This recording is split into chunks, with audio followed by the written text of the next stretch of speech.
Well, there is no denying that we live in a digital age. People are posting everything on social media, vacations, weddings, major life events, but also the little things, that morning coffee, the afternoon trip to the park. And it has experts questioning whether or not all of those social media posts are impacting our brain. So we want to talk about this. We're joined this afternoon by Dr. Alex Brush, a professor of marketing at CU's Leeds School of Business.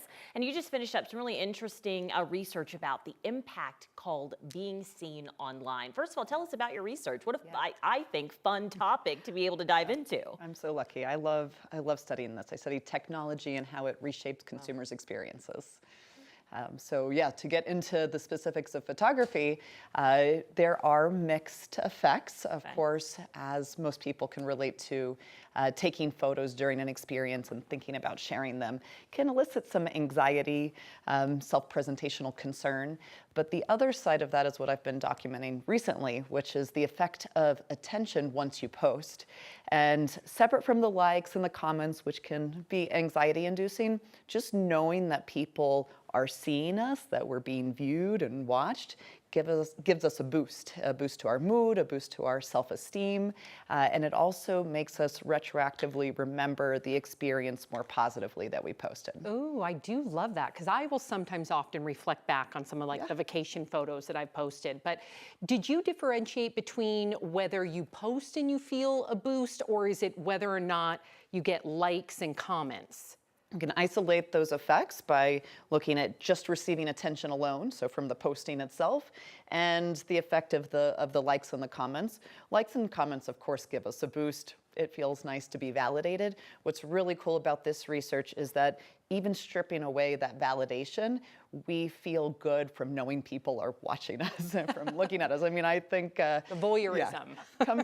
Companies have known this forever. Any attention is good attention, but the fact that consumers get that value too, I think, is really important and novel. Yeah, and something you found in your research was really interesting, that posting about like those big events in your life makes you actually remember them more fondly, which is incredible to think. Is it that sharing aspect, knowing that other people also got to kind of see what you were doing? Right. Yes, it's like a social self-esteem. We're really social creatures, and so knowing that others are watching us makes us feel good. It boosts our self-esteem. But the fact that that spills over onto our retrospective utility and how we reflect back on the more positive parts of our experience and forget the more negative parts, that's what's really cool about this research. I like being able to focus on that, right? Totally. You did bring up companies, so I'm curious, how do companies go after connecting with us through social media? Is it a good thing, a bad thing? Yeah, well, I've definitely focused before in some of my earlier research on, hashtags and those types of things when they're activated during the experience itself, that can create anxiety.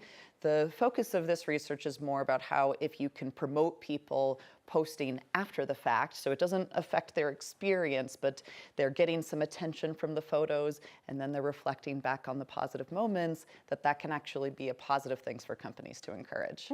I'm curious, since you're an expert at this now, right? Like, what is your advice? Because Sam and I were talking to you like during the break. Right.